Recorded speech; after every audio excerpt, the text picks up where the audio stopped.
ولتنظر نفس ما قدمت لغد. الله رب العالمین فرمایي چې ای مؤمنانو تاسې په خپل ګریبان کې وګورئ آخرت چې را روان دي چې تاسې ټول ایمان پر لرئ ټول عقیده پر لرئ هر مسلمان دا ایمان لري چې د مسلمان اصل ژوند چې دی هغه د مرګ څخه وروسته دی. رب العالمین فرمایي ولتنظر نفس ما قدمت لغد. تاسې په خپل ګریبان کې وګورئ دغه ورځې له تاسې څه رالیږي. اوس هغه ورځې ته الله زموږ څخه څه غواړي؟ الله زموږ څخه داسې حافظان غواړي. الله جل جلاله زموږ څخه داسې علما غواړي.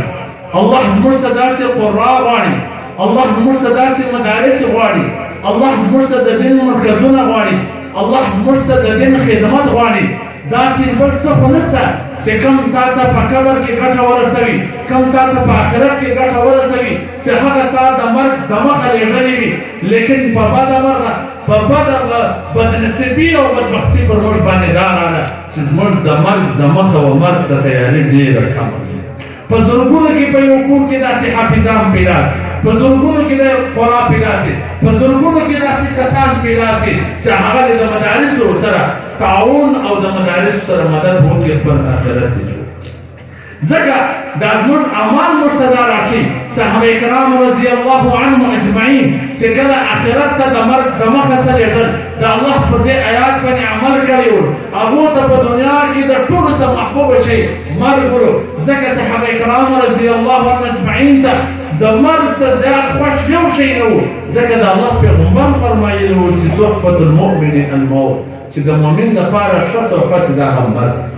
سعد بن ابي وقاص رضي الله تعالى عنه رستم تخط لكي فإن معي قوم يحبون الموت كما يحبون الأعاجم الخمر. چزما سره یو داسې قوم را سره دي چې هغه د مرګ سره دومره محبت کوي لکه دوی چې د شرابو سره کوي. آیا د صحابه کرامو د مرګ سره دومره محبت، د آخرت سره دومره مینه، د آخرت سره دومره تعلق ولې و؟ هغه څه کولو چې هغو د مرګ تیاري د مرګ د مخه کوله، هغه د مرګ د مخه هر څه لېږله. سلمان بن عبدالملک یو بزرګ ته وایي چې دا صحابه ولې د مرګ نه وېرېدل؟ موږ د مرګ څخه وېرېږو. هغو صحابه دنیا خرابوله آخرت یې جوړوي. اولاد یې د الله څخه د آخرت لپاره غوښتل، مال یې د الله څخه د آخرت لپاره غوښتې، نو هر څه یې په دنیا کې وبایلل پر آخرت باندې، قربان یې کړ په آخرت باندې. نو ځکه هر سړی د خرابو څخه ابادي ته تګ غواړي. او موږ وایي سپی دي ژوندی دي، یعنې موږ نن مسلمان د سپي ژوند غواړي، د سپي ژوند یې قبول دی، د سپي رنګه زندګي تېرولو ته تیار دی، زر کاله د الله څخه غواړي او مرګ ته نه تیارېږي. هغه وجه دا ده چې د رب العالمین په دې آیات عمل نه دی کړی چې نن د مسلمان د کوره څخه هغه نعره راوځي کوم چې د نبي علیه السلام په زمانه کې، د صحابهو په زمانه کې د کفارو د کورونو سره وتله، نن هغه نعره د مسلمان د کوره سره راوځي وایي زر کلن سې او خوږ عمر پیدا کړې. دا نعره د چا وه؟ دا د مسلمان نه وه.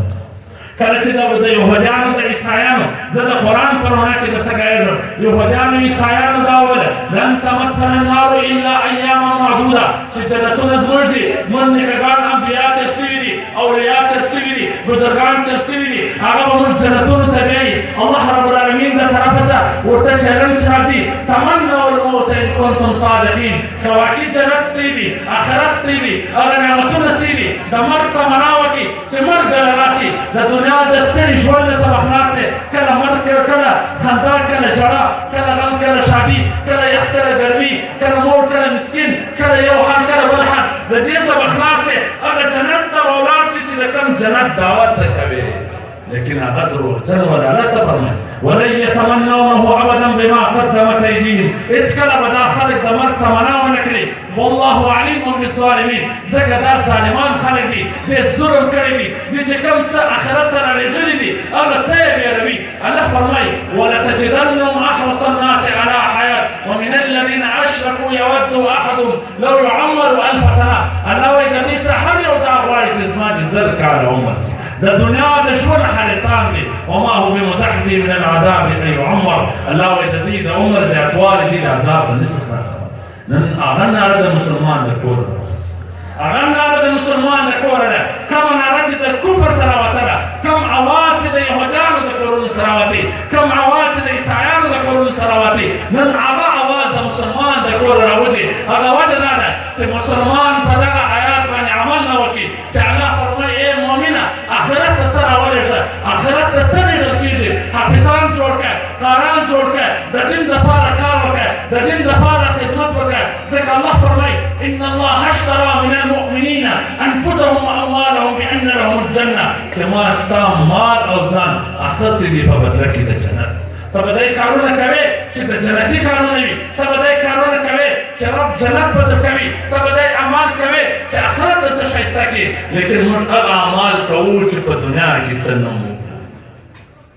ځکه نن مسلمان تنګ دی په ټوله دنیا کې نن ځکه مسلمان ژوند خراب دی ځکه نن موږ کافران مسلمانو ته د انسان حیثیت نه ورکوي لکه په مشانو چې دوا په اشبه داسې دله غورځوي دا وجه دا ده چې د مسلمان سپک ولې سو د مسلمان حیثیت ولې ختم سو مسلمان د قرآن سبادي سو مسلمان د نبي د لارې سبادي سو د نبي طریقې یې پرېښولې ځکه رب العالمین اعلان کوي من عمل صالحا من ذکر او انثى وهو مؤمن فلنحيينه حیاة طیبه چې کوم مؤمن نیک اعمال کوي عمل صالحات کوي موږ خوشحاله ژوند وکړو د سکون ډک ژوند وکړو په دنیا او آخرت په دنیا کې هم په آخرت کې هم خوشحاله او سکون د خندا سره ډک ژوند د راحت سره ډک ژوند لیکن دغه مؤمن او مسلمان ومن اعرض عن ذکري فان له معیشة ضنکا که زما د دین مخ واړوي زما د دین اعراض وکړي زما و دین ته راشا کړه زه ژوند ورته تنګوم ونحشره یوم القیامة اعما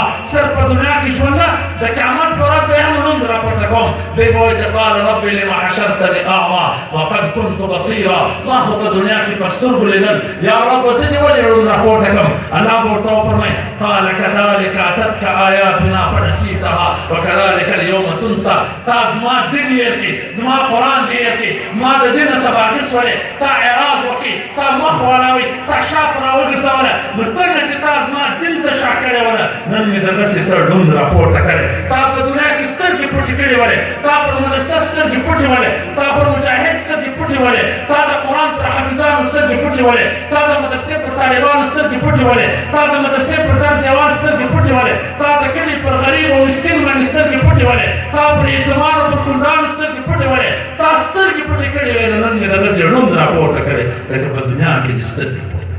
پټې کړې زه حیران یم دې خلکو ته دا ذکر ورڅه ته وایي دا غټو غټو تسبو اړولو ته ذکرا نه وایي دا غټې غټې تسبې چې په لاس کې وي دې ته ذکرا نه وایي دا د مسجد کنجان چې نیولي وي نو دې ته ذکرا نه وایي دا غټ غټ دغه چې ذکرا کامله او اکمله ذکرا هغه دی کوم چې رب العالمین په تفسیر کې وایي وما آتاکم الرسول فخذوه وما نهاکم عنه فانتهوا چې زما پیغمبر تا له څه راوړي دي هغه واخله چې د څه څه منع کړې د هغه څه منع څه دا د ټولو څه غټ ذکر دی نو کوم خلک چې محرابونه آباد کړي مسجدان آباد کړي زر زره تسبیحات یې وایي په زرګونو زرګونو تسبیحات یې وایي لیکن د نبي د طریقې څخه خلاف د نبي د اعمالو اقوالو څخه خلاف دا الله ته نه منظوره دي دا مردوده دي دا نه مقبوله دي دا الله ته مخ باندې دروړي ځکه رب العالمین اعلان کوي قل ان كنتم تحبون الله فاتبعوني يحببكم الله ويغفر لكم ذنوبكم چې ای مؤمنانو د قیامت پر اعلان کوي چې هر څوک زما دوستي غواړي زما بخشش غواړي زما مغفرت غواړي زما د پیغمبر پر لار دې باندې راسي که زما د پیغمبر لار بایپاسه کوي لار پرېږدي پر بله لاره تګ غواړي دا ماته نه منظوره دي دا نه مقبوله دي دا د ده ټول اعمال زه پر دې مخ باندې ورولم نو نن چې موږ خوار وزاري د قرآن د آیتونو څخه مې بغاوت کړی وي صحابه کې عزتمن وله وہ معزز تھے زمانے میں صاحب قرآن ہو کر ہم خوار وزار ہوئے دنیا میں تاریخ قرآن ہو کر ہم معزز اور ځکه چې صاحب قرآن وله په قرآن عمل کړی د نبي علیه السلام پر نقش قدم باندې روان وله د دوی چې د صحابو په وخت کې به چې چا د نبي د فیصلې څخه بغاوت وکړي هغوی سر ورکرماوي حضرت عمر فاروق رضی الله تعالی عنه یو ځای را روان دی نوکې ووایي صحابي ورته وویل چې خوش خو نه شي نوکې ووایي پر دې ځای زما پیغمبر نوک وولی و د هغو په اتباع کې پر دې ځای نوک ووایي هغه صحابه کرام رضی الله عنهم اجمعین چې هغه روم ته تللي وو عبدالله بن حذافه رضی الله تعالی عنه هغه د روم په دربار کې ناست دی د باچا په دربار کې ناست دی یو ګوله ته ویل کېږي بټه راپورته کوي هغه ورته وایي چې دا د باچا دربار دی دا ته څه کوې دا بد درته ګوري و د دې بېوقوفانو احمقانو دپاره زه د نبي طریقه پرېږدم زه د نبي سنت پرېږدم هېڅکله نشي کېدلی د نبي علیه السلام په زمانه کې یو منافق د یو یهودي سره جنجال دی هغه یهودي ورته وایي د زه چې دا فیصله ستی پیغمبر ته نیسو هغه منافق ورته وایي چې د زه کعب بن اشرف ته نیسو چې د یهودیانو مشر دی اخر فیصله نبي علیه السلام ته راځي نبي علیه السلام یې د هغه یهودي په حق کې کوي هغه منافق سوچ کوي چې د زه حضرت عمر ته نیسو هغه د کفر په باره کې ډېر سخت دی کېدی شي زما په حق یې وکړي حضرت عمر رضی الله تعالی عنه ته راځي کله چې هغه ته راغلل هغه کافر ورته وویله چې دا فیصله ستی پیغمبر زما په حق کې کړې ده حضرت عمر رضی الله عنه نور تحقیق پوښتنه کړې نه ده کور ته ننوتې تورې راوایستله د هغه منافق چې په ظاهره مسلمانو سره ورکړم کې چې کوم څوک زما د پیغمبر د فیصلې څخه بغاوت کوي د هغه فیصله دا ده چې سر یې د بدنه جدا وي که نن هغه صحابه موجوده وی دا زموږ ژوند یې لیدلی وی دا زموږ طریقې یې لیدلی وی دا د سنت سره بغاوت یې لیدلی وی دا د رواج عاشقان یې لیدلی وی دا د رسم عاشقان یې لیدلی وی قسم د ټولو سرونه یې ورکړم کړي وی چې د داسې مسلمانانو ضرورت نشته چې د تربور په طریقه د تربور په وجه د بل په وجه د هغه پیغمبر لاره پرېښې ده کوم پیغمبر چې د مرګ په وخت کې د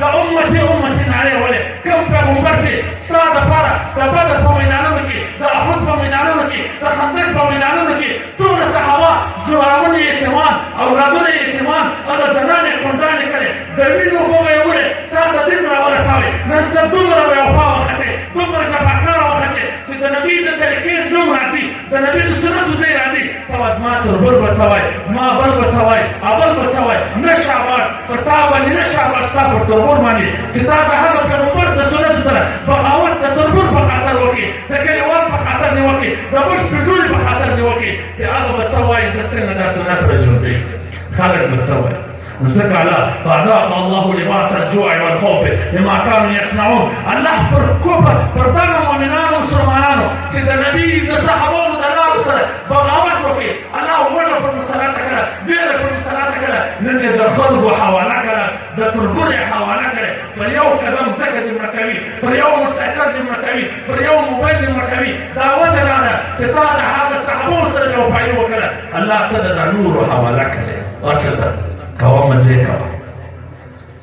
زه ولې ټولو ته وایم دا د علما کرام ټول ناست دي که چېرې ژوند غواړي خوشحالي غواړي روښانه مرګ غواړي آخرت خوشحاله غواړي شاکه وتربور ته شاکه کلیوال ته شاکه هغه خلکو ته شاکه چې ته په حرامو خوشیانو کې کښېنولی هغه خلکو ته شاکه چې د رسم د رواج د پوره کولو دپاره تا په کوزو په اودو کې زنان چېرته کول هغه خلکو ته شاکه مه یې ورکوه چې چا څه درته راوستلی وي مه یې وروله چا په کوزه کې سر درته کړی وي مه یې ورته کوه چا په واده کې زنان در کړي دي مه یې ورکوه هغو ته مه ګوره دا چې ته کوم ورکوې د الله عذاب ته دعوت ورکوې دا ټول علما کرام دا دې ناست دي دا ټول مفتیان صاحب ناست دي دا مفتي محمد اخلاص صاحب سره هغه راځي مخان دي په جلسه کې ما وویله ما زموږ د غمو د شادۍ چې کوم رسمونه کومې تحفې دي دا پسه پسه اوبه راوړه پسه راوړه غوټه واړه غوټه ځي واخله کوزدېره راوغواړه کوزدېره دې وروغواړې دا چې کوم موږ دې کوو دا سود دي وما آتیتم من ربا لیربو فی اموال الناس فلا یربو عند الله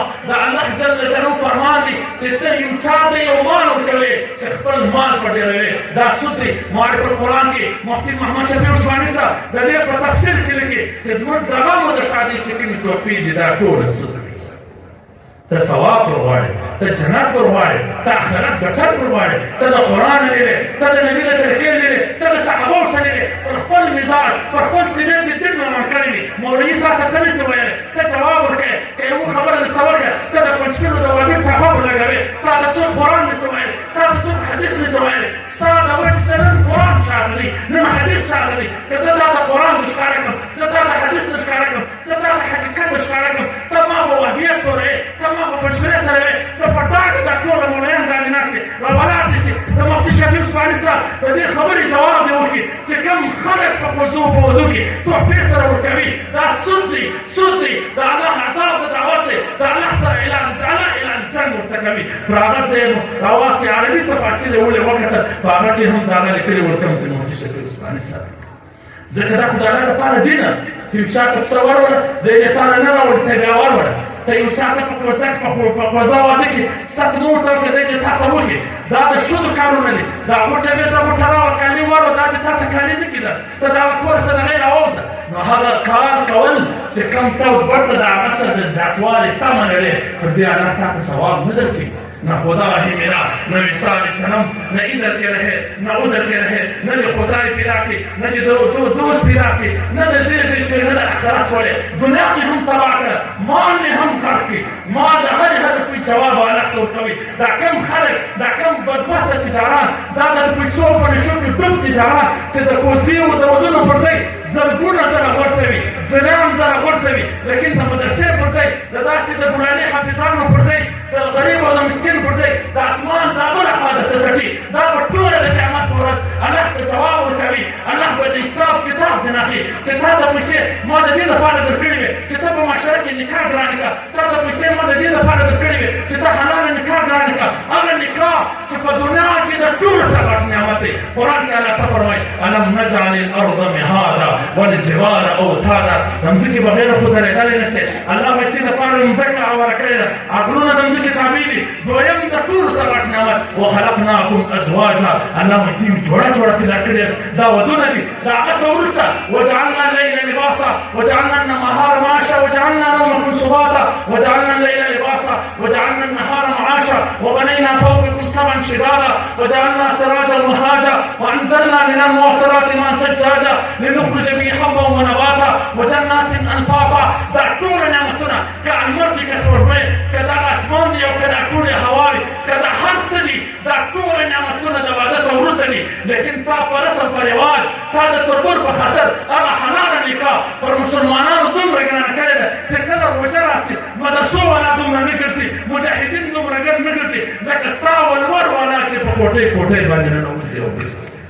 زکاتونه ټولې د ولور ده ته د خپل ښار ته نه ګورې ته د خپلو خلکو ته نه ګورې چې نیمۍ دې په 3 بجې چانس ته روانې نیمۍ دې په توبه کې غویان اړوي نیمۍ دې په کراچي په دغه کې بروالاوې کوي نیمۍ دې په ایران کې کلونه کلونه چلوي نیمۍ دې وغلا ته مجبوره کړې دي نو هغه خلکو ته حیران یم مجاهدینو ته هم حیران یم چې ولې د دې شي خلاف علماو ته هم حیران یم چې یو مجاهد ته یو څوک ښځه نه ورکوي په زارۍ په فاصلې چې ښځه یې ورکړه هغه د پلار د کور پاتې شي دی شهید شي زما څومره داسې ملګري انوالانو چې ولور نه برابرېدي دغسې د دنیا څخه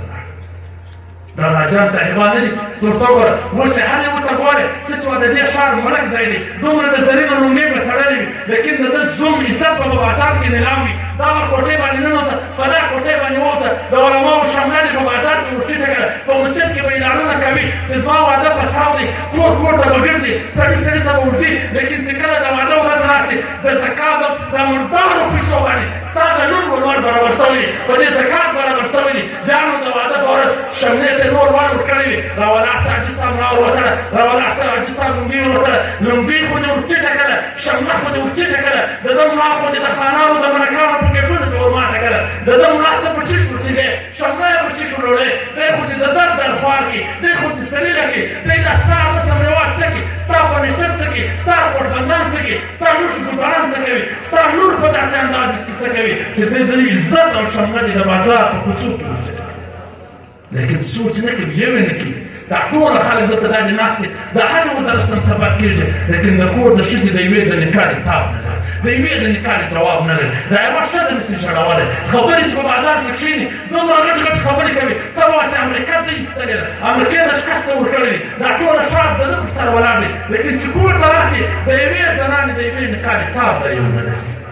اعتبار باچا دبا میں تھا کسی کی فوج سے لیکن شکست کا یہ عورت کے منہ سے شکست سے دیوی چیز د نکاح سو خوړ تاسو دا سوچ ونه کې چې مولوي صاحب ته خورا غټ غټ لاسونه ورځي یا د خپل کور حالت وای چې تاسو نه کوزي ودونه کې ته هم څه نه راغلي د مدینې او د مکې سره راغلي وجود د معاشرې سره زه ولې ټول ته چیلنج ورکوم واساس موږ تاریخ وګوره په دا ټول علاقه کې وګوره که زما په خور پسې ورا راغلی وله وانه شاب یا په کوزدک کې تقسیم شوی وانه شاب یا په مستد کې نکاح نه وسوی وانه شاب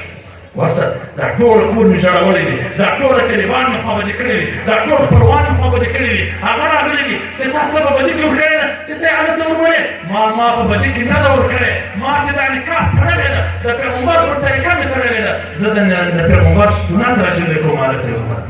دا درېیمه کوڅې لږ اوله مشره راوسته، اوس الحمدلله ټولې ختمې شولې. دلته مې راوستله ټولو په حفظخانونه راولوله، زموږ د اخښې نوم به یې واخلي هغه ودوي.